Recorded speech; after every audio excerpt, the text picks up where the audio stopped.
Hello everyone, thank you for joining us. My name is Beverly Sopip. I'm the Administrative Technical Assistant here at the National Consumer Law Center. I'm going to be taking over for Jessica for the next two webinars. Today's webinar is Understanding the National Mortgage Settlement. Today's date is June 24th, 2013, and this webinar is brought to you by the National Consumer Law Center and the National Housing Resource Center. If you are listening via your phone, please make sure you put in your audio PIN. It helps to put the pound sign number, the pound sign and the number and the pound sign. If you're listening via headset, please make sure that your device volume settings are properly adjusted. If it's not working, please try unplugging and replugging your device. Everyone will be muted during this webinar, and this training will be recorded. If the control panel is in your way, feel free to minimize it with the little orange arrow. If you have any questions, please enter that into the question box and we'll relay the questions to the speakers. And if you also have problems with the webinar technical issues, please type that in and we will help. We'll try to help you as much as possible.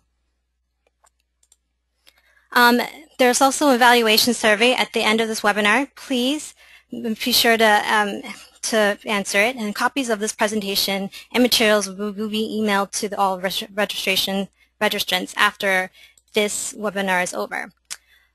Today's presenters is Odette Williamson and Bruce Dorr-Palin. Odette is a staff attorney here at the National Consumer Law Center. Prior to this, she was an assistant attorney general at the Massachusetts Office of the Attorney General, where she concentrated on civil enforcement actions against individuals and businesses for violation of consumer protection and other laws. She is also the co-author of NCLC's Foreclosures and Foreclosure Prevention Counseling. Bruce Dorr-Palin is the Executive Director of the National Housing Resource Center. The National Housing Resource Center is an organization advocating for a nonprofit housing counseling community. And our moderator today is Jeremiah Battle. He is also a staff attorney here at the National Consumer Law Center. He is the co-author of NCLC's Credit Discrimination Manual and a contributing author to several of other NCLC publications. Also on our speaker list is Ellen Bardeen. She managed a housing counseling program in Columbus, Ohio for 9 years.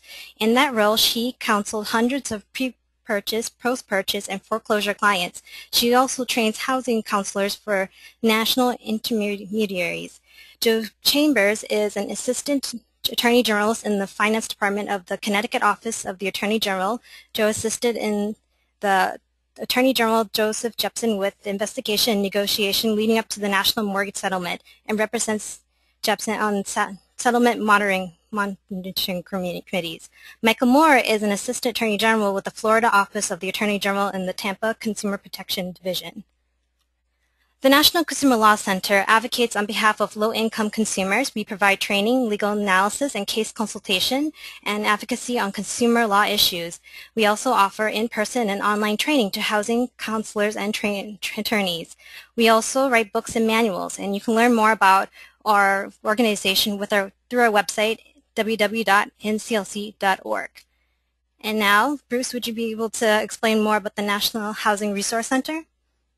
I'd be glad to. So we talked about it on your first session. National Housing Resource Center is an advocacy program for the housing counseling community. We're fighting for better funding for housing counseling. We're doing a lot of work on the Hill right now about the current budget. We're doing a lot of reform with the CFPB, with the OCC, with a bunch of the regulators. We're trying to get FHFA and FHA to embed housing counseling or integrate housing counseling into their programs so that you don't have to spend as much time marketing, and people come to counseling because that's part of how you buy a house or how you deal with if your loan is in trouble or if you need a rental situation assistance. So we're trying to advance the housing counseling industry, and it's really a collective organization of many of you of your organizations are participating. If they're not, please get them on board. It's easy to sign up for. We have this Leaders in Housing Counseling, regular phone calls that are filled with information about the industry and what advocacy things people can be doing. You can register with us on our website. It's www.hsgcenter.org. .org. I'm seeing it's actually incorrectly written on the screen there. That's .org, not .com, so we should fix that. But we talked last time about a survey that we had done and a study based on the responses of the housing counseling community on how effectively the servicing standards were being implemented on the AG settlement. And the message was pretty bad.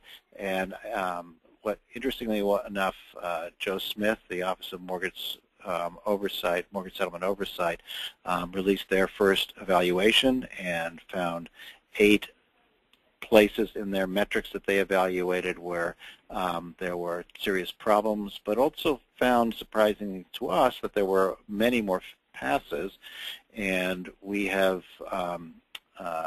sort of engaged in the conversation with the Office of the Mortgage Settlement Oversight and with the Attorney Generals and many others, and I think we're all kind of in some agreement that some of the measures need to be looked at more deeply, and I think it sounds like OMSO is going to do a deeper dive in things like single point of contact, dual track, and lost documents. So an opportunity where we all have the ability to impact this process. The real value in these seminars, these webinars, the work that Odette and Ellen will do with you shortly, is that this will allow all of us as counselors to be able to get stronger enforcement and better resolutions for our clients. This checklist that we've already started talking about is a really important tool to changing how the standards are being enforced, and we really hope you all dive in and use it to the advantage of your clients and to the broader need to fix the system. So with that, I'm going to hand it back to Beverly. Thank you. Now Odette will take over for the rest of the presentation. Odette, are you ready? Yes, I am. Thank you, Beverly. Welcome, everyone. Good afternoon. I think it's afternoon for all of you, even if you are on the West Coast. I'm Odette Williamson. Again, I'm a staff attorney here at the National Consumer Law Center. And joining me for much of this presentation is Ellen, who is a former very experienced housing counselor manager. Ellen, would you like to say hello? Hi, everyone. Good afternoon. It's great to be here. Thank you. So let's get started. We have a lot to cover today. And for those of you who are new or are just joining us today, let me say that this is a two-part course, and we are doing part 2 today. After this week, we will be posting this series online so you can go back and review part 1. But realize that there are some initial information that you have missed and that you will need to review to follow the full scope of the presentation. So for today's agenda, we're going to be continuing with the servicing standards. And I just want to stop here, and I know that somebody is typing. If, I'm not sure who's not on mute, but if you could put it on mute. Thanks a lot. So for today's agenda, we're going to be going over the servicing standards, specifically concentrating a little bit on dual tracking and some of the other standards that we, more on the modification standards, some of which we briefly highlighted last week. So we're going to get more into the weeds on those issues. We are also going to be going over the CFPB mortgage servicing rules. For those of you who do not know, as I mentioned last week, the Consumer Financial Protection Bureau issued rules in last January. These new rules will take effect next January in 2014. And unlike the National Mortgage Standards, which only apply to the 5 servicers that you see on this screen in front of you, Ally, JP Morgan Chase, Wells Fargo, Bank of America, and Citi. These are the servicers that signed on to the National Mortgage Servicing Agreement. And they are the only ones that are covered by this settlement. However, the CFPB mortgaging rules, I'll go back one slide for you guys, the CFP mortgaging rules will apply comprehensively, broadly, to almost every single servicer. We'll highlight some of the rules. Certainly we don't have time to go into all of them today.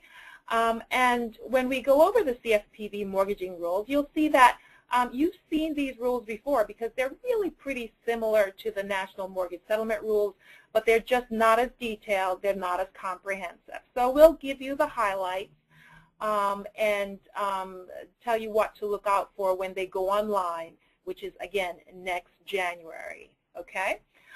We'll talk briefly about escalating your the problems you're having with these servicers, taking it up the chain of command. Who do you go to for what, or whom do you call for what, rather, and how do you deal with that? What are the kind of the tips and strategies do we have for dealing with that? Well, certainly one of the tools that we've had or developed for you in escalating these problems that you're having with servicers is the National Mortgage Settlement Checklist. We've tried to make it as streamlined and as easy as possible for you to report some of the issues that you're having with your clients' cases.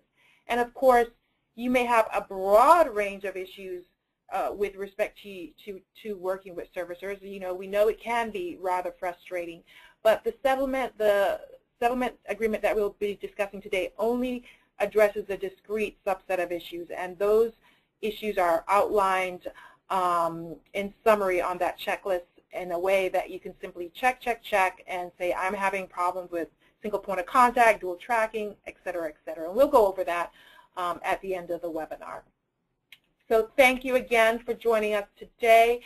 Before I move off, and we mentioned the 5 servicers, I want to remind you again that Alley GMAC filed for bankruptcy last year, and Ocwen and Greentree have taken over the servicing of their loans, and Ocwen and Greentree have agreed in the servicing of the former loans that were formerly serviced by Alley. They have agreed to abide by the standards that we will be discussing today. Again, you will be getting a copy of the Housing Counseling Guide, and let me just click that so folks will get that out of the way, and here we go. There, we're back on track. The guide will be this guide will be provided to you at the end of the training. It will have, again, information on not only the National Mortgage Settlement, but the CFPB rules, and it will have a chart comparing the two. So in last week's part 1, we discussed the loan modification application process. We're not going to go over all that again, but just to give you the highlights of what we discussed last week, we mentioned that there are really sort of 4 basic core servicing standards with respect to loan modification. And one of the most basic is that the homeowner has to be, when they submit a complete loan application, they have to be evaluated for every single loan modification option, whether it be an in-house or proprietary modification program, HAMP. If it's an RHS loan, RHS is Section 502 options. Obviously, if it's FHA insured, HUD also has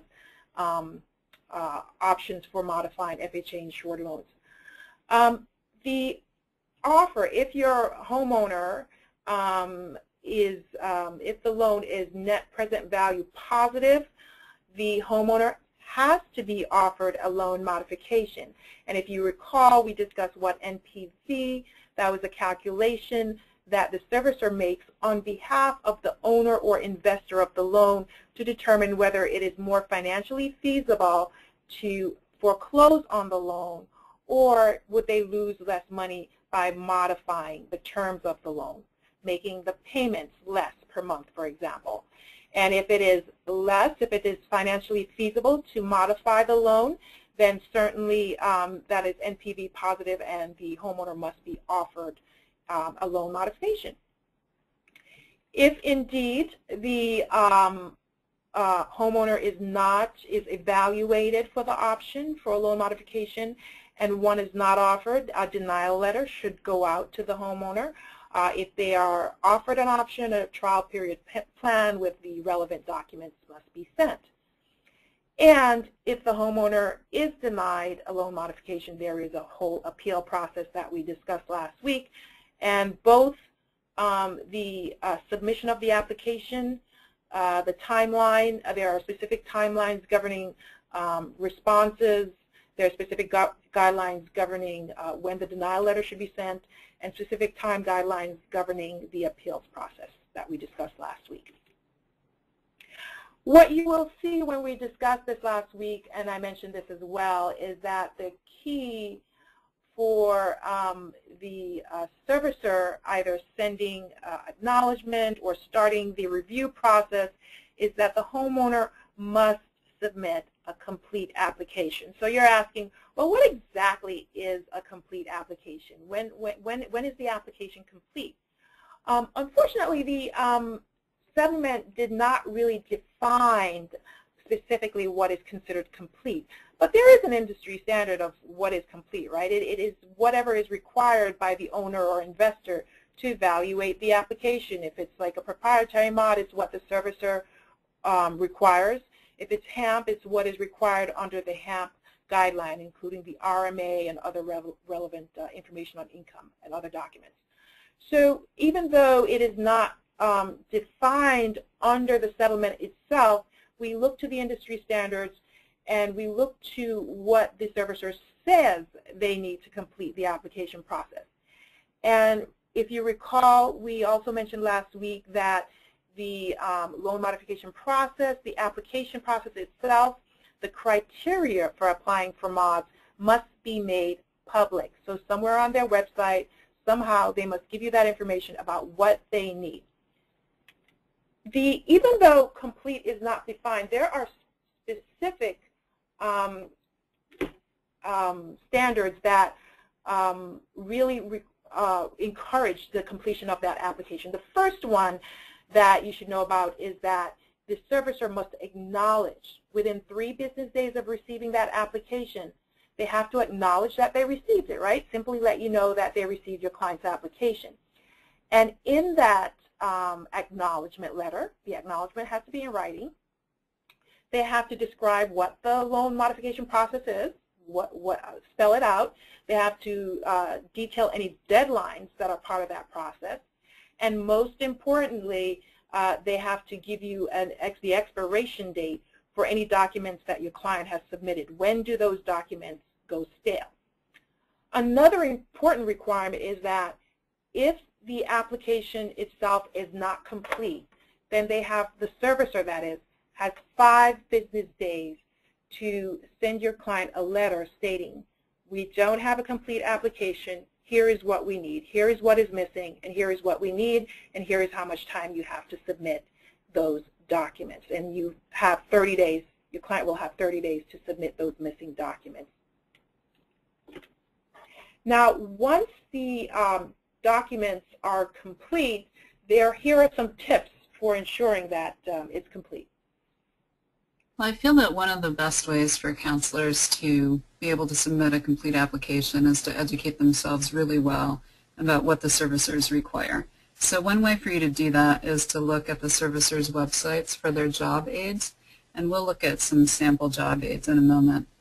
It's also helpful to keep a record of the documents that you've submitted already so that you can know for sure what you have submitted. And I feel that the best way to track submissions is to send those documents in electronically so that you know exactly what has been received. And also another option is to contact the servicer after you've submitted the documents to make sure that they've received everything. There are a lot of resources available for you to educate yourselves and make sure that you know how to fill out all those forms properly. Here's a list of some websites for you. The Chase website and the City website has some sample documents on their sites for counselors to be able to review to see how to fill out forms. And also there's an email there for a contact at Bank of America for Jerry Durham, and he trains housing counselors and nonprofit organizations about how Bank of America's process works. Here's an example of a job aid for a 4506T form. Bank of America created this for counselors to know exactly how to fill out the form, which fields have to be filled out, and what type of information has to be included. Additional job aids are available from Bank of America and some of the other servicers for the profit and loss form and also for the RMA form. I feel that Hope Loan Port is really a great way to make sure that you've submitted everything.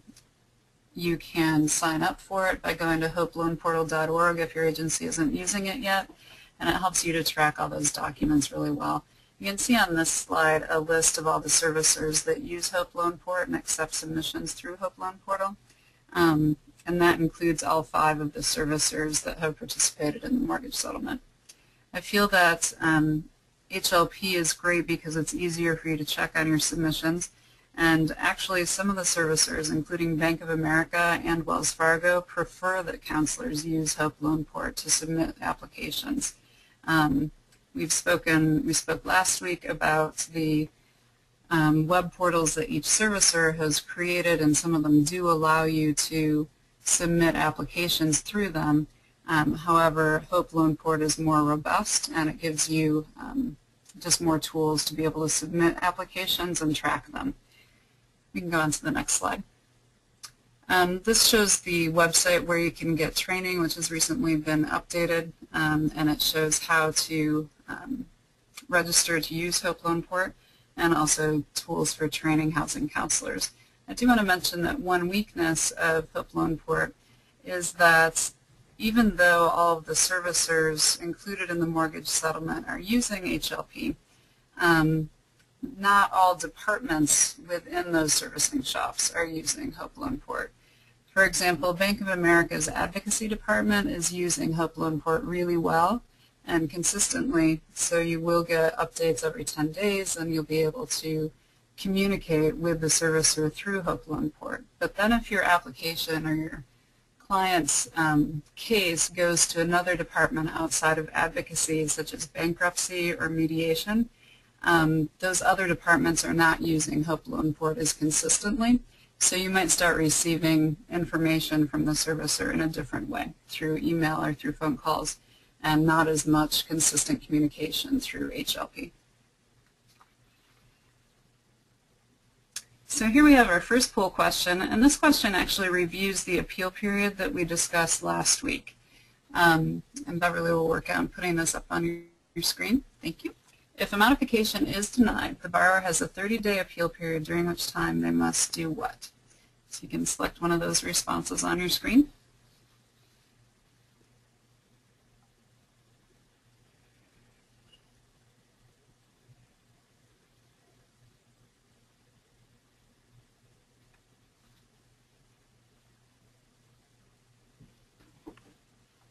Beverly, should we wait a few more seconds? Yep.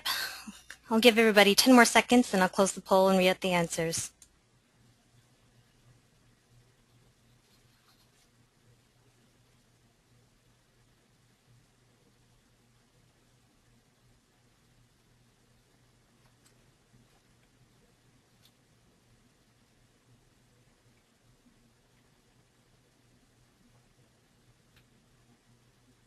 Thanks, everyone. So the poll results are A, 91%, B, 12%, C, 1%, and D, 1%.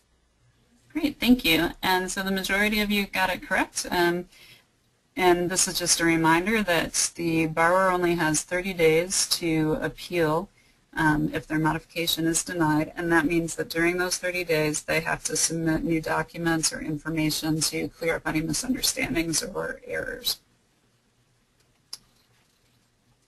Now we'll go back to Odette. Thank you, Ellen. The poll question reminds me that indeed we do discuss a lot of time periods in this course, and it may be hard to keep track of them, and we're going to, when we discuss dual tracking, we'll be discussing even more.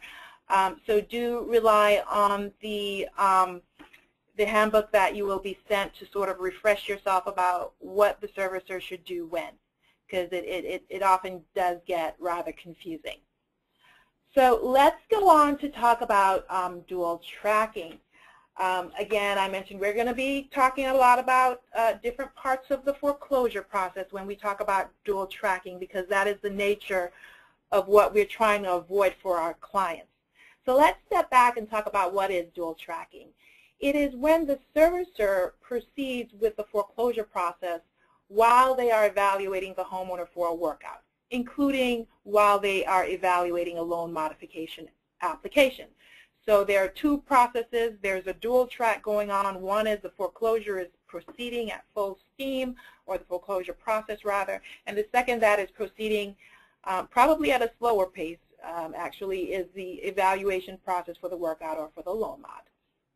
It is a common servicer practice, and at its worst, it leads to our clients' homes being sold at a foreclosure sale while they are waiting for a decision from the servicer. The settlement, because this is a common problem, and because it was one of the things that a lot of advocates have complained about, both the settlement and the CFPB mortgage servicing rules that we will talk about later do put limits of various sorts on the ability of servicers to dual track. Before we can really talk about dual tracking and understand dual tracking, as advocates and as counselors, we need to have just a nodding familiarity. You don't have to be obviously attorneys and know the foreclosure process inside out, but you do have to have some familiarity with your state's foreclosure process, and you can learn about that through perhaps working with legal services organizations or getting a reliable source of information. Certainly we don't have time in this particular course to go into detail on the foreclosure process in each state, and it varies by each state, of course. But the typical process in a non-judicial state is very short. And by non-judicial, what I mean is that in some states, the formal part of the foreclosure process starts with a filing in court, and in other states, the whole process happens outside of the court process. And so we call those states, or we refer to those states as non-judicial states. Now, what I have on the screen is a very, very severely compressed timeline on a non-judicial process, but it typically includes several notices, including the notice of default and the notice of sale, to give public notice of the process itself before the actual foreclosure sale date, or before the actual foreclosure sale is held.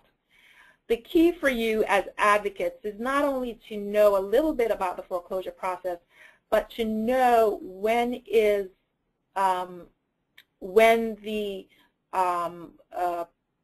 sale is actually scheduled for, and when it will occur. Take note of that date, circle it in red, because that is the absolute cutoff in terms of your client's ability to save that home. After the sale, typically the title to the home is transferred and they don't have the ability to do a workout anymore. Again, this I have on the screen, fitting into only 3 boxes here, a typical judicial process. This is way, way compressed, so I apologize for that.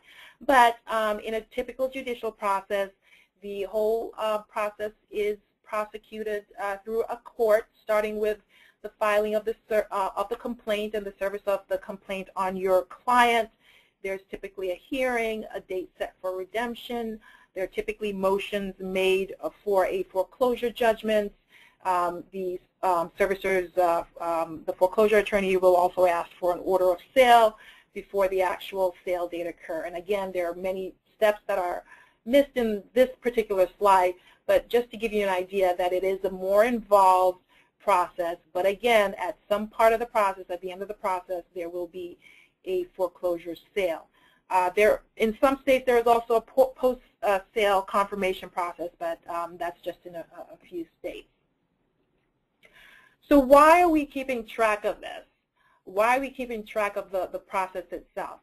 Because you must realize that even though there are limits on dual tracking, the servicer could be violating the servicing standards or the CFPB mortgage rules that we will be discussing later, or the servicer could be full well complying with the standards, because the standards sometimes do not require a stopping of the process or sale unless it's within a certain discrete time period.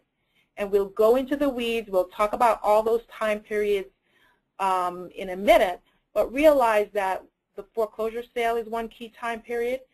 Also, another key time period is before the homeowner is referred to foreclosure attorney.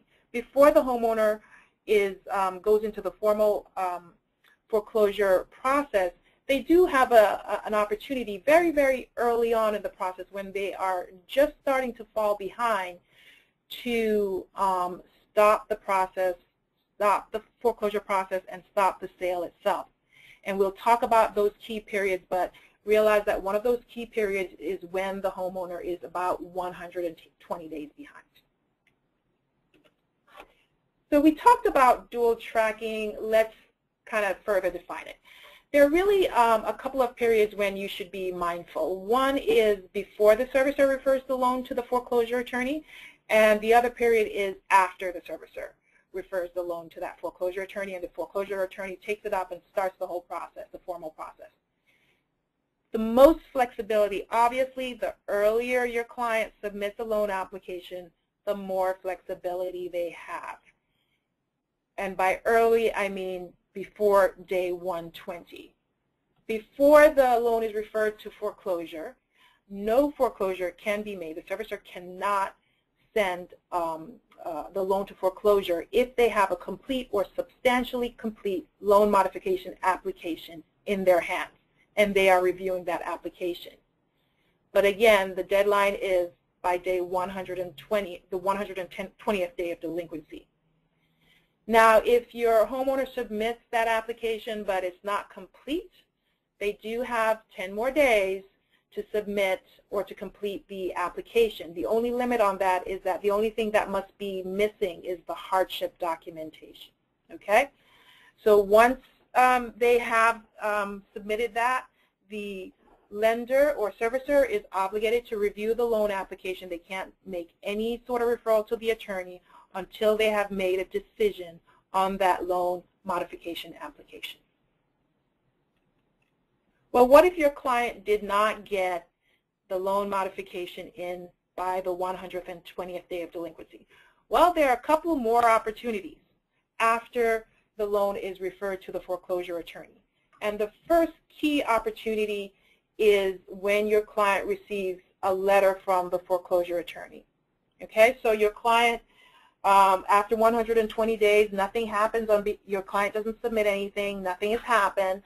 The foreclosure attorney gets that account on their desk. They start to process it. One of the first things that they're obligated to do within 5 business days after getting that loan account is to send your client what's called a post-referral solicitation letter. Will the letter say this is a post-referral solicitation letter? No. But your client will get a letter from the foreclosure attorney. And that letter will have basic information that, we are reaching out to you. Your loan is now in the foreclosure process. You have an opportunity to do a loan workout. It is not too late. And if you submit, you can submit a loan application within 30 days. And if they do so, submit that loan application, the foreclosure process itself will stop. What that means is that that foreclosure attorney, if they've already filed a complaint, they can't do much of anything else. They cannot ask the judge for a foreclosure judgment. They cannot seek an order from the court ordering the sale of the property. And they certainly, of course, can't hold or even schedule a foreclosure sale. So this is a key period as well. It's not too late to stop the process. And the reason why it's important to stop the process itself is because, as you know, once the attorney gets it, you're adding attorney's fees. If there's a fee for examining the title, that's being added. If there are publication fees, those are being added. So you certainly want to stop the process itself as early as you can. And this is another key opportunity once your homeowner gets that letter from the foreclosure attorney or trustee. And Ellen will give you a little bit of a graphic here on the time period. Right, this is just a visual overview of what Odette was just sharing with you. If the application is received by day 120, then the referral to foreclosure should be postponed. Also, if the application is received 30 days after referral to foreclosure, then the motion for judgment or order of sale should be postponed. Okay, folks, so these are the periods where your client will have the most flexibility.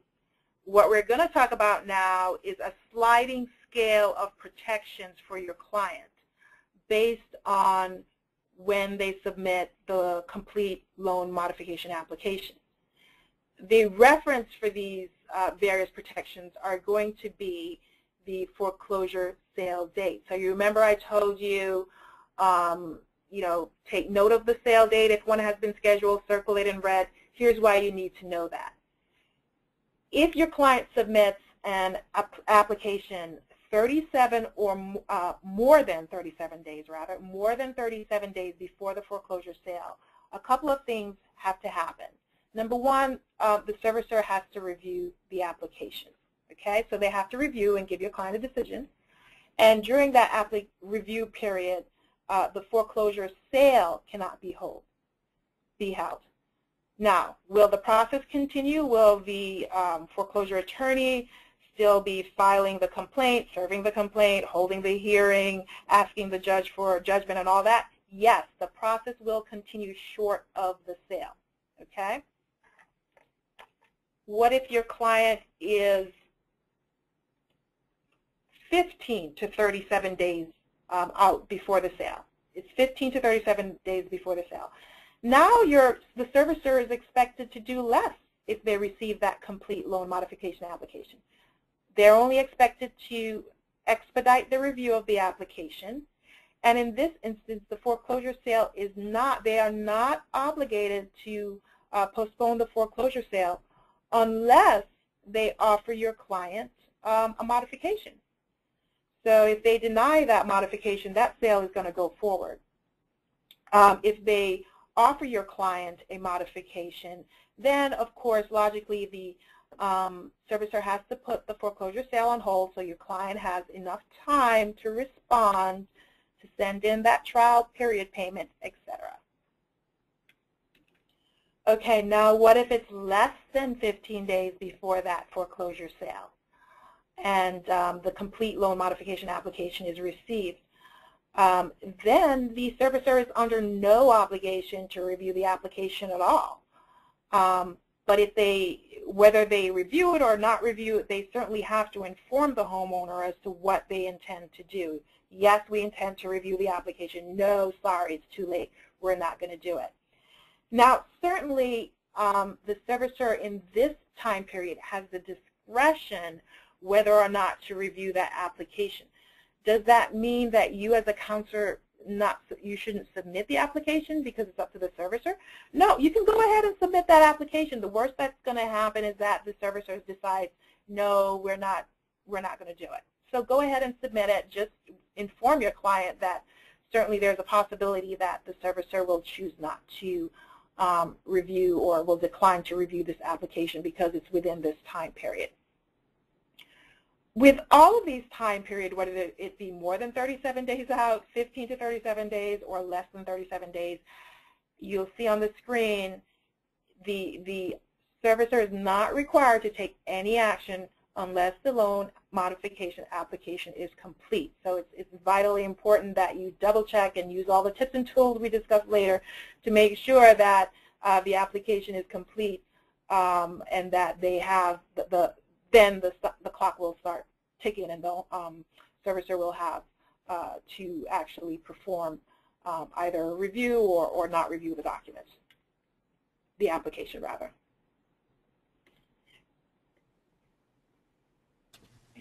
Here's a visual timeline for you for those dates. If the complete application is received more than 37 days prior to sale, then the servicer is obligated to review the application and delay the sale. If it's between 37 and 15 days before the sale, then they can do an expedited review of the application. If it's less than 15 days prior to the sale when they receive that complete application, then it's optional for them to review it. They may choose not to. And then this last block just shows that's leading up towards the foreclosure sale. All right, folks. Thank you, Alan. So this is what we have on our screen now is simply a delay of the sale. Remember the two periods that we talked about before the 120th day of delinquency and after the loan is referred to foreclosure and they receive the letter from the foreclosure attorney. Those are actually the most flexible periods available to your homeowners. So get them to submit the application as early as they can. They will just have a lot more options. Okay, so we mentioned what the servicer is obligated to do if the homeowner submits a complete loan modification application. Well, certainly if the application is submitted, the servicer reviews the application and decides to offer the homeowner a loan modification. They have to give the homeowner time to respond and say, yes, I want to take this offer, or no, I don't want to take the offer. And they will have to give the homeowner 14 days to make that decision. They certainly can, if they decide to decline to offer your homeowner a loan modification, and in that instance, they also have to give the homeowner time to appeal. But certainly the process or the sale will continue to be put on hold while the homeowner makes a decision, or if they don't hear from the homeowner, the deadline has passed, the servicer can then put the sale back on schedule the sale if they haven't heard from the homeowner, or if the homeowner is offered a modification, they accept the offer and the first payment is not submitted on a timely basis, then of course they have failed the trial period payment plan and the sale or process can be put back on, will resume. So here we have poll question number 2. And Beverly, can we open the poll, please? So what we have is a question on the days. And again, we're getting into the weeds with some of these dates. But at what point is it optional for the servicer to review a new loan modification application? Is it at when the loan is 130 days delinquent, when it's 37 days before the scheduled foreclosure sale date, or C, when it's 15 days before the scheduled foreclosure sale date? And we'll give you some time to respond.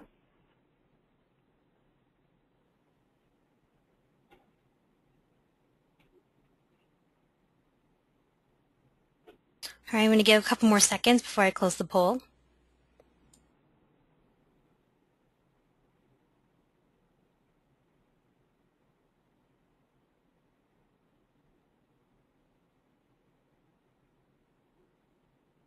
So the results are in. So at 30 days delinquent, 9%, 37 days before the scheduled sale date, 14%, 15 days before the scheduled sale date, 77%. Awesome. So the answer is 15 days before the scheduled foreclosure sale date. So the key here is that this is pretty near the, well, it's almost at the end of the foreclosure process if we consider that the sale of the property is the end. And at that point, servicers have the discretion whether they want to review the application or not. But that doesn't mean, just because the servicer has the discretion, doesn't mean they won't use their discretion to actually review the loan application. So go ahead and have your client submit it, but just, you know, give them fair warning that it could be rejected or not reviewed at all. And realize that at any point in the process, if the servicer either exercises their discretion to review the loan application or they are required to review the loan application, if they offer your client a loan modification, they have to give your client 14 days to submit a response and also time to make the first trial period payment and, you know, perform under the terms of the trial period plan. which is typically 3 months, as you know. So we're going to stop here and take some brief questions. We certainly have more to cover, but let's see if there's any confusion about what we've covered so far. And Jerry, do you have some questions for us? Yes, I do. First question is there a resource to compare and contrast the national mortgage settlement requirements with the industry requirements in place before the national mortgage settlement? I am not aware of any such resource. Certainly, our organization, the National Consumer Law Center, has a foreclosure manual, and we have a foreclosure counseling prevention book that we write for counselors as well, which will outline the industry standards for various programs like HAMP, the standards that Fannie and Freddie have for their servicers and others. But I don't know that our books don't contrast it. We certainly talk about the changes that have been made, but we don't discuss in detail what was required before as opposed to what's required now. We'll talk about what's changed and what the new rules are, but we don't go into the weeds on what was required before. Okay, great. Now, what is the formula used by lenders and servicers to calculate the net present value? That is a very complicated formula that has a lot of inputs, not just property value, not just income, but also information on default rates, redefault rates, etc. It's all built into the calculator. We don't really cover net present value on this course in detail, but let me say that our foreclosure prevention counseling manual has a discussion of it. And also, if you Google, the FDIC came up with a great, well, first of all, there's Check My NPV, which is for the HAMP program, but I'm not sure that it discusses in detail what goes into the formula. But another great resource is that the FDIC, well before the HAMP NPV calculator, the FDIC developed a NPV calculator and spreadsheet that I think is still available. You Google mod in a box, FDIC mod in a box, and you should be able to get access to that. And it will, the spreadsheet itself will tell you what the various inputs are, and you can see what goes on behind the screen, what the servicers are looking at. Okay, great. And the last question is, when appealing the denial, if a homeowner's income has changed, is the homeowner still required to fill out an entirely new package or just submit a new documentation?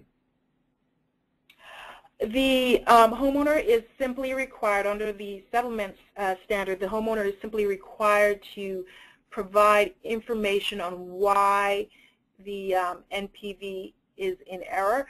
And so if it's due to income documentation, they should only be required to provide the most relevant up-to-date income documentation to the servicer so they can rerun the NPV calculation. Okay, great. Okay, we will take, I'm sorry, we will take more questions at the end, but we want to go, before we certainly discuss escalation, we want to sort of highlight what's coming up next January with respect to new rules that will govern the entire mortgage industry, mortgage servicing industry, not just the big five servicers that we're discussing today. The CFPB rules, CFPB, for those of you, it's a relatively new agency. It stands for Consumer Financial Protection Bureau. It was created in the aftermath of the financial crisis by the Dodd-Frank Wall Street Reform and Consumer Protection Act of 2010, quite a mouthful, but that is a federal law that was meant to address in a multifaceted way the financial crisis and some of the abusive practices that we saw in the industry.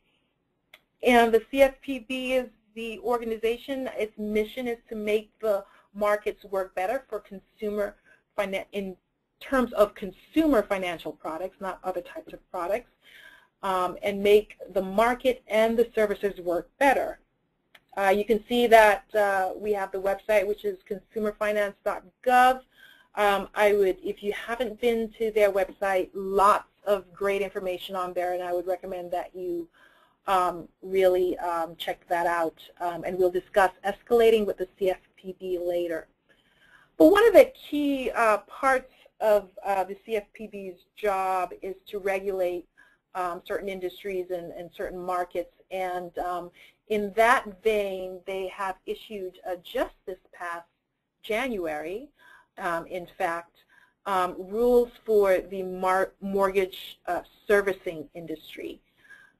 These rules apply to nearly every type of servicer, with some limited exceptions.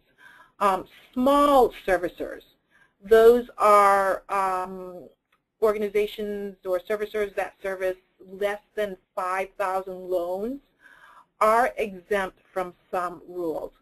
So that tends to be your small banks, credit unions, etc. Those sort of lenders that make the loans and keep the loans on the books and service them themselves. The rules are effective next January 10th, and certainly they are meant to create a baseline standard. They're not the ceiling, they're more like the floor. This is what you as servicers, what the servicing industry should be doing. It doesn't mean that it shouldn't be doing more. It means this is the floor, they shouldn't be doing less. This is the basics of what they should be doing. The rules are multifaceted, and they really cover about 9 basic areas, and it just doesn't have to do with servicing loans that are delinquent, but it has to do with regular servicing practicing as well.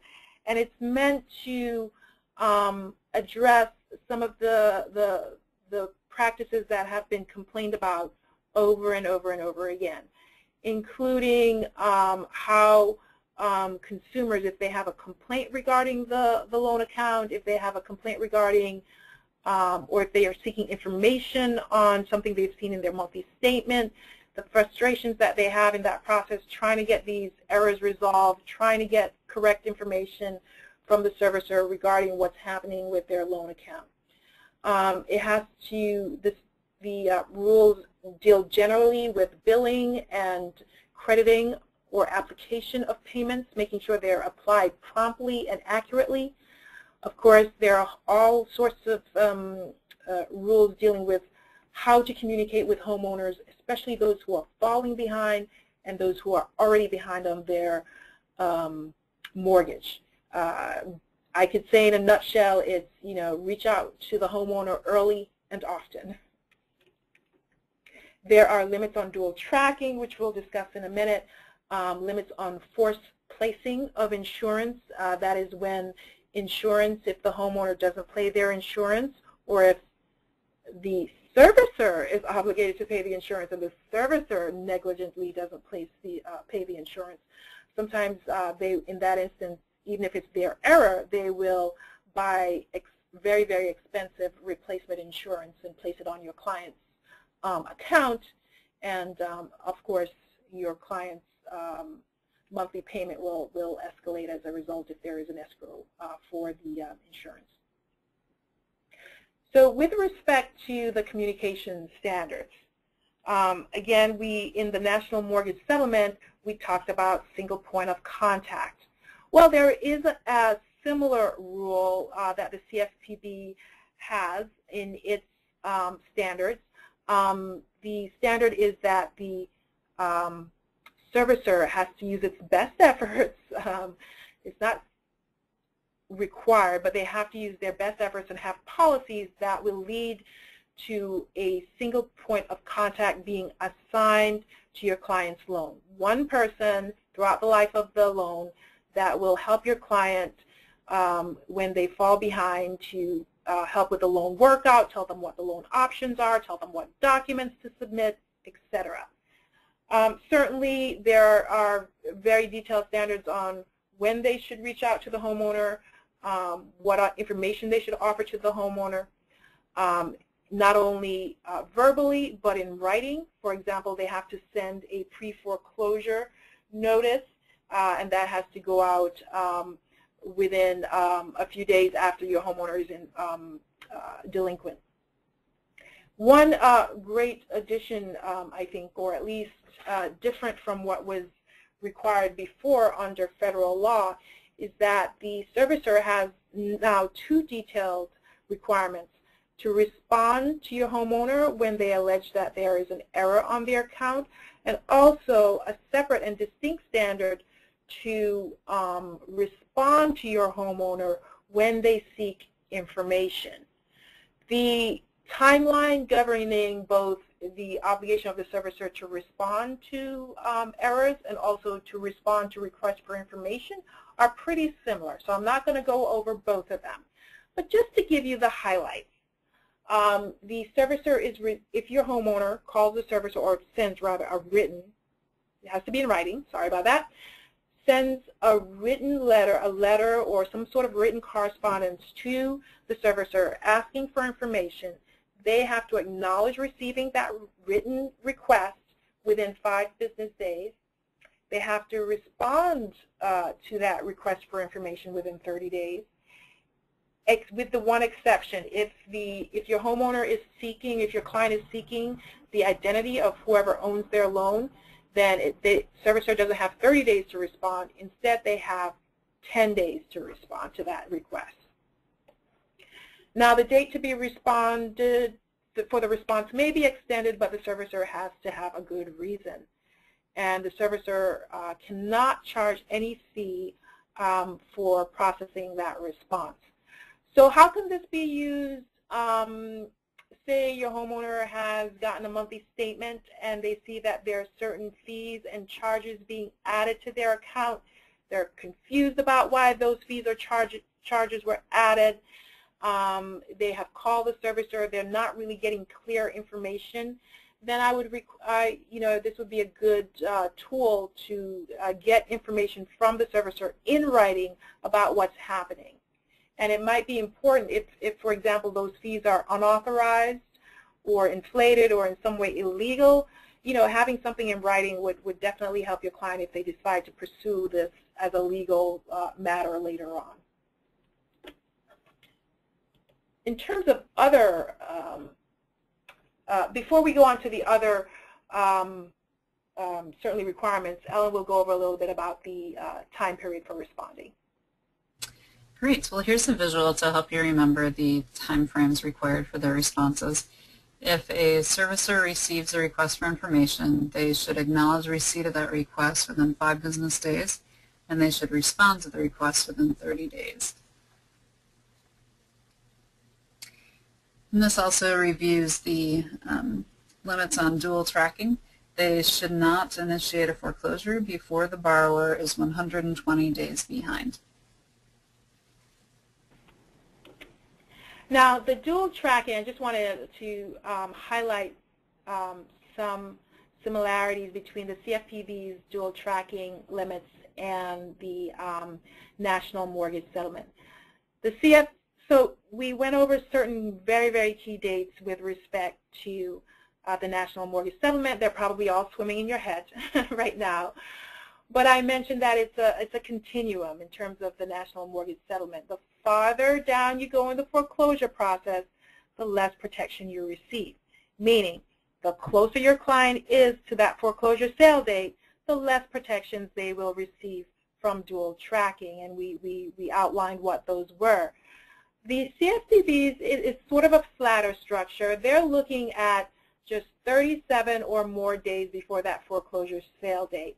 And if your client gets that completed loan modification application in within that time period, then the servicer has an ironclad rule to review that loan modification application, evaluate it, give your client a decision, yes or no.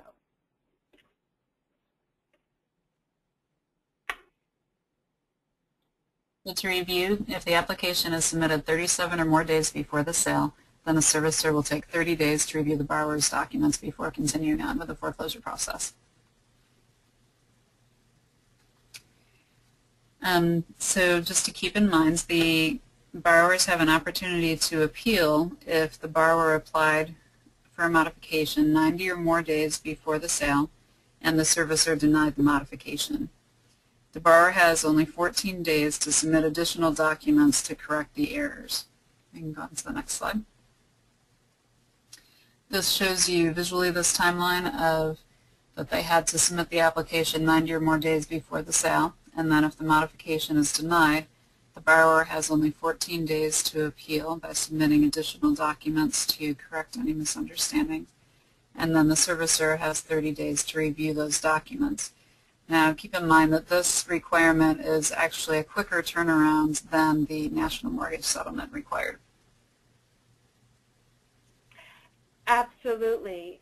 And I want to also add that, remember I said that this is the floor and not the ceiling? That's the minimum timeline that the servicer is required to provide your homeowner. The servicer may well decide to provide a longer time period. There's nothing prohibiting them from doing that. So why don't we talk, before we end today, why don't we talk a little bit about escalating problem cases. We certainly know that even with the servicing standards under the National Mortgage Settlement, even with the servicing standards that will be coming out in January from the CFPB, you will ultimately still struggle with some of the, and you probably are struggling, let me say you are probably struggling with some of the documentation problems, dual tracking problems, etc. One of the things that it's important to realize that, it's important to quickly respond and quickly get your client assistance through whatever process you're comfortable using, because the foreclosure process, as we saw, will continue, and there will be a sale, and at that point, after the sale, in most states, your client will not have the ability to really challenge the servicing. They won't. The title to the home will be passed, and they will have not a lot of options to deal with the problems. So the first part, obviously, sort of obvious, but most of you will already know to do this, but you need to use whatever in-house escalation process is available.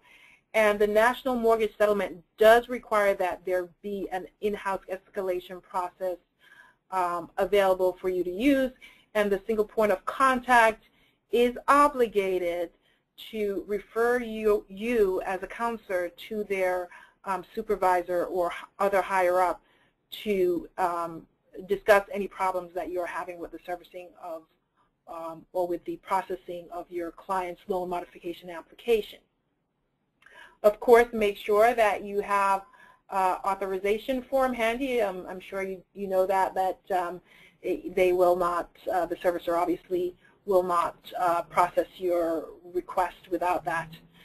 Use the tools that are available to you under the National Mortgage Settlement or otherwise. We have spoken a little bit about some of the notices and forms that are available, one of which is listed here, the denial notice. It should state the reason why your client was, or the factual basis for the denial of your client's loan modification application. So use that if there are errors or if you believe that your client wasn't given a fair opportunity to be evaluated, please use the information in that notice. There are other notices that we've discussed earlier, including the pre-foreclosure, the 14-day pre-foreclosure notice that we discussed last week, which has information on your client's, the accounting on your client's loan. That would be a treasure trove of information if there are errors in how the payments were applied or processed. Use that, use every sort of available means that you can. Also, we discussed that the servicer must make available the, at least in summary form, but some information should be available on the various modification program. What is the criteria? What is the timeline? Use that information as well. It's like you're creating a record of what has happened with respect to your client's case. And the record is not only the timeline and the notes that you have on file, but also the information that you have coming in from the servicer about what happened, when did it happen, and what didn't happen on with respect to your client's loan. Who do you go to? So you have now a record that you have kept, detailed notes on what's happening with your client's loan. You have information about what the servicer has been sending you and whether that's accurate or not. Well, where do you go with that? Well, I'll have maybe Michael, if you can talk a little bit about the state AGs, but let me highlight some of the other agencies that folks can turn to. There certainly is the CFPB that we mentioned. They will have these brand spanking new rules that they will have out in January, but even before then, you can complain to them right now. They will accept complaints regarding servicer misconduct. They will reach out to the servicer and get the servicer's response with respect to all the errors and all the other problems that you've alleged to have happened with respect to your client's loan. So this is a good agency to go to help mediate any disputes that you will have. We talked about OMSO last week, and I know, of course, Bruce talked about OMSO and their gathering of information and their evaluation of the servicer's compliance with the various metrics. So it's great to let OMSO know as well about what problems you're having with the 5 servicers. Remember, they're only the 5 servicers that are covered by the National Mortgage Settlement. But again, I must give you the caveat with OMSO is that they will not mediate disputes or complaints with the servicer, but they certainly welcome the information because that will help in terms of their evaluation of whether the servicers are abiding by the standards under the settlement. HUD accepts complaints in 2 really key areas. One, of course, is if the loan is FHA insured, and then you can complain to the Oklahoma City Field Office. Another one, and I don't think many people, or I shouldn't say many people, I don't know how many counselors take advantage of this, but HUD also is in charge of oversight of the Fair Housing Act, which prevents discrimination with respect to housing, and that includes any discriminatory practice related to mortgage servicing practices. So you certainly can work with or partner with local fair housing organizations. Each state has one. And of course, HUD will accept complaints as well. The process of filing the complaint is pretty simple, and they make a brief, not very detailed form available online. They can do it by phone as well. But that certainly, complaining to HUD will, and HUD will intervene, and HUD will go back to the complainant, in this case the servicer, and mediate that dispute. So if it's discrimination related, certainly that's a good agency to contact. The other agencies, Fannie Mae, Freddie Mac, Department of Treasury with respect to HAMP. I'm sure you guys know about the HAMP Solution Center. Fannie and Freddie with respect to the loans that are owned or guaranteed by Fannie or Freddie. Certainly those, the way to find out whether your client's loan is owned or guaranteed by Fannie and Freddie is to go on to their respective websites, and they have a lookup feature, and you can figure that out. But why contact Fannie? Why contact Freddie? They are the owners or investors of these loans, and they also have very detailed guidelines that track the settlement guidelines as to what servicers should be performing, and so it's useful to have them involved as well. Not sure how much they would help, but it's certainly having them, keeping them in the loop may give you some leverage with respect to dealing with these servicers, especially ones that are a little bit recalcitrant to abide by the guidelines. And so I did skip over the State Attorney General's office, and I know there's lots happening with the states. All the states have gotten money from this settlement. So Michael, if you could give us a nice little overview of what these states are offering to housing counselors. Sure. If you have a client who we particularly want to hear from you if you believe you have a client who has been who's had the servicing standards violated by their servicer, but we also particularly want to help a client who's hung up on has a pending loan modification application and they haven't gotten any attention. Sometimes that arises for a number of reasons, but one of the things the State Attorney General's office can do for you is to escalate your complaint to a higher level within the servicer and get you some attention much faster. And we've seen that in Florida, and I know there are other state attorney generals who've seen the same thing. Some state attorney generals have dedicated staff to help mediate these sort of complaints, and when they're mediating them, they're at maybe at a higher level than you're used to dealing with. And if you're in a foreclosure, a judicial foreclosure state like Florida, you might have to deal with the servicer's counsel, and you may not have the confidence that what you're negotiating with them or the responses, the back and forth, is actually making it to somebody at the servicer. So what we've been able to do in our state is to escalate your complaints and get some attention from the company directly and demand that they respond. So it's been very beneficial in Florida and elsewhere, and so we encourage you to do that. Of course, we don't discourage you from filing any complaint with any of the other agencies that Oded has outlined. We encourage you to do that too, but please do send a complaint to the State AG's office as well. Thank you, Oded. Thank you, Michael. So definitely use file away, use all the leverage that you can get for your client. Some quick tips on doing the escalation process. Number one, realize that you probably will only get one bite of the apple. What this means is that when you're escalating a problem with respect to your client's case, bring up all the issues related to the loan account.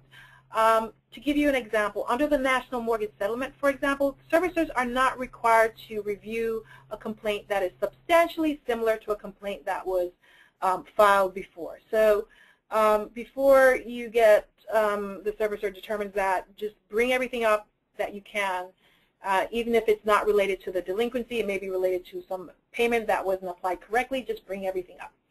I already mentioned, review all the documents that you got from the servicer, whether it's the denial letter, the account summary, because, again, there may be issues in those documents that you want to bring to the attention of the servicer when you escalate. Request a copy of the fee schedule. You certainly, if you have an issue with your client's fee being improperly charged to your client's account, it may be too expensive, the fee was not, might have been inflated, or it just looks excessive. Do request a copy of the fee schedule that we mentioned on last week's webinar, and make sure that your client is being properly charged for the various fees. I must say this, with respect to the fees, sometimes it's the fees that make the difference between your client being able to reinstate the mortgage through a modification or other workout option, or not being able to reinstate, because they do add substantial amounts to the amount that is due. Use the State AG and others that we've discussed today. And also, we're going to talk about the checklist later, but that is one way when you've identified these issues, either through your own file, notes in your own file, the notices that you've reviewed, the account summaries, the fee schedules, using the checklist as a way to notate all of these issues at once is a nice way of summarizing it and keeping it on file, and also having it for a copy for later use when you're escalating to perhaps various agencies like the CFPB, the State Attorney General's, or HUD. Now we're going to talk a little bit about using the checklist, and to do that we're going to start with a case study. Great. Here's a case study about Sally Homeowner. She had submitted some loan modification applications, and while she was waiting for a response, she received her first notice of foreclosure from an attorney. She received it on January 30th, but the letter was dated January 1st. That letter gave her the opportunity to apply for loan modification or other foreclosure prevention alternatives. She did submit a new workout package, as was recommended, and then the servicer confirmed receipt of the application. However, the servicer's attorney quickly filed for judgment and requested a sale date while the application was still under review. So which of the following servicing standards were not met? And Beverly will put up the poll for you to enter your answers.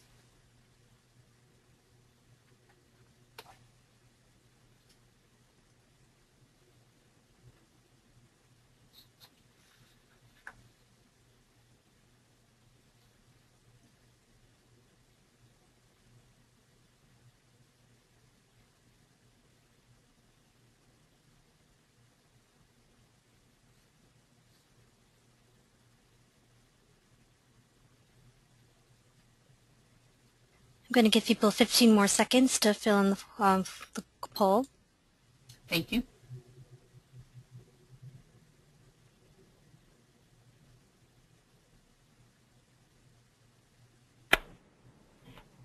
And while we're waiting for the poll to close, I just also wanted to let you know we'll be taking more questions at the end, so get those questions ready and type them in the chat box. All right, the poll is closed. So communication with the borrower before referral to foreclosure, 21%. Communication with the borrower after referral to foreclosure attorney, 8%. Dual tracking, 71%. Very good. We did want to focus with this case study on B and C, the poor communication with the borrower after referral to foreclosure, because the borrower did not receive a letter within 5 days after referral to foreclosure. You'll note in the case study that the letter was dated January 1st, but it took 30 days for the borrower to receive it. And then we also considered option C as an answer, because the foreclosure continued on after referral to the foreclosure attorney, even though she had submitted the loan modification application within 30 days. You could also consider the fact that she had submitted several applications, so there may also be a case of lost documents in this case. So this is an example, this case study gives you an example of some servicing standards that were violated, and you may choose to use the counselor checklist to report those violations. As Ellen mentioned, the checklist is a quick way, once you log on, to report and note the violations, and also to escalate in one fell swoop. You do that, again, by simply checking off what issues or problems you saw with respect to your client's case. There are 18 categories. The last category is other. So if you don't see the correct or something that is most relevant in standards 1 through 17, you can click other and put in what you're seeing or what violations you're seeing with respect to your client's loan file. Note that there is a place in the checklist for you to type away and to summarize in detail about what's happening with your client's case, and we really encourage you to do that as a way of not only keeping a record or a story of what happened in this case, but also we do provide the information from this checklist to OMSO, and OMSO will use it, again, to see whether the servicers are complying with the standards. But they love that box where you tell as much information as you can about what's happening with the case. They love it. They take the information from there and they use it when they're evaluating whether the servicers are complying with the standards. The tool the part of the tool that you can use to escalate the issues that you see with respect to your client's loan is on the last page. After you complete the checklist, you will get to the thank you page, and on that page you will get information as to who your state's Attorney General is, their address, information on their website, and you can click on a link and go straight to their complaint form. You will also get that same information for the CFPB, HUD, and other agencies as well. When you have submitted the form, not only will you get to the thank you page, but automatically you will be emailed a summary, a PDF summary of what you submitted. And again, when you submit all the information in that general box where you talk about what happened in detail, that will all be available for you in this PDF. And you can print that off, put it in your client's file. You can save an electronic copy so that you can send it around later on. If you figure out there's another agency that I wanted to send this to, click, you can do that. Note though, you must make sure when you're sending this off to these various places that you are in fact have third-party authorization forms, authorization to do that. So before we end, we have a lot of time for some questions. So what do you folks have? All right, the first question is, what is the website for the checklist again? Okay, so the checklist is available on both the National Consumer Law Center's website, nclc.org, and there is a link on the home page to the checklist, and also Bruce's organization. Bruce, could you give the website address again, please? Sure, it's www.hsgcenter.org. Okay, great. Now, most clients don't know if their loan is owned by Fannie or Freddie. Is there a way to find out other than asking the servicer? Yes, absolutely. Go to Fannie's website or go to Freddie's website. They both have on the home page a feature, what would you call it? A Find My Loan feature. Basically go to the website and it will have a box for you to type in your client's address, and that once you type it in, it will tell you whether the loan is owned, whether Fannie or Freddie is the investor or owner of the loan. I think it's called the Loan Lookup Tool. Thank you, Alan. I know it has a fancy name to it.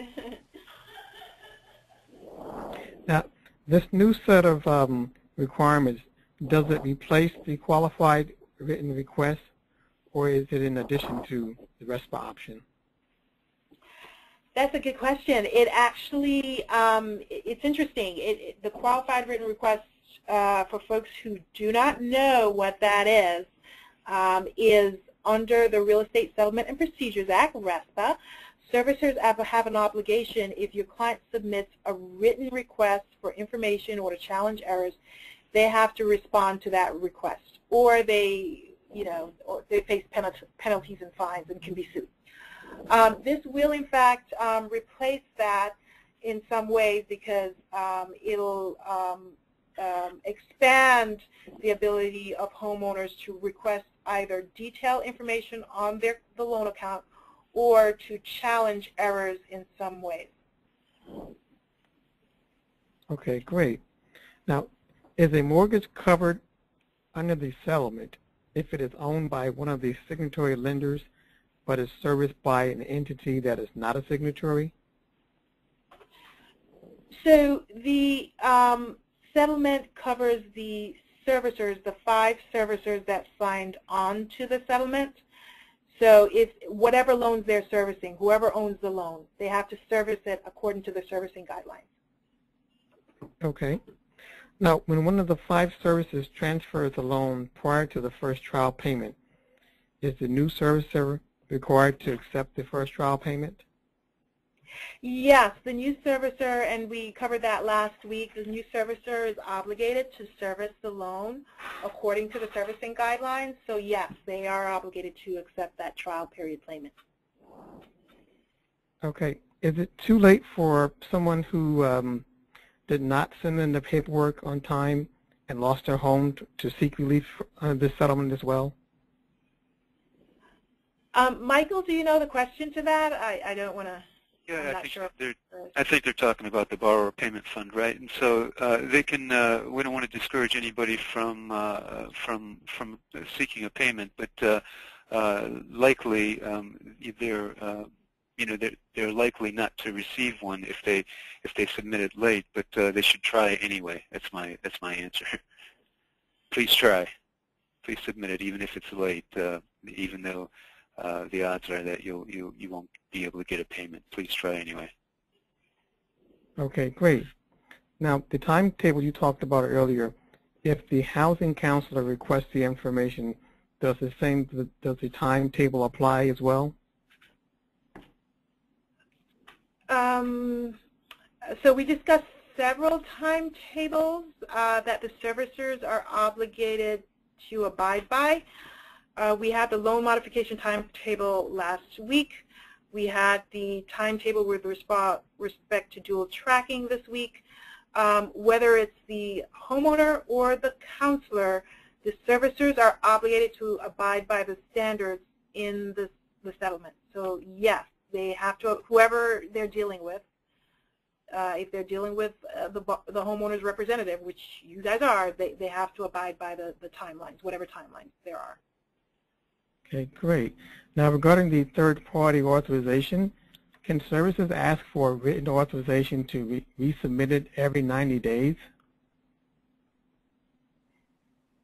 That I don't know the answer to. Michael, do you have any sense of that? Yeah, I haven't heard that. I know they can ask for authorization. I know that's an issue in some of the matters that I've looked into here in Florida, but I don't know if they can do it every 90 days. You know, I guess if you have it one time, it's easy to replicate it every 90 days. But at any rate, I haven't seen that. So I'm afraid to say I don't recall a specific prohibition against that in the servicing standards. Haven't seen anything that specifically authorizes it either. Okay, and I think that's it for today.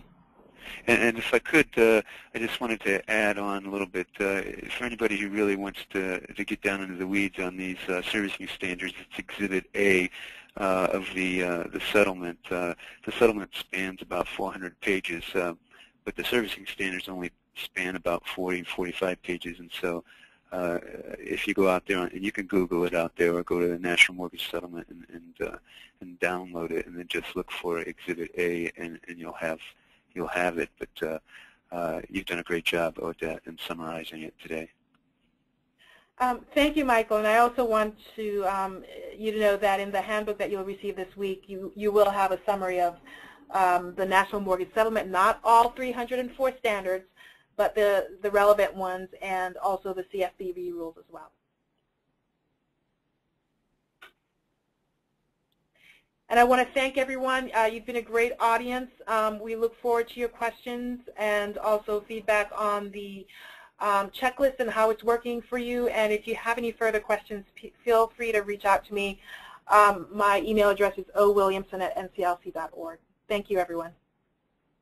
And thank you. And please remember to fill out the survey. It will pop up after you exit out of the webinar.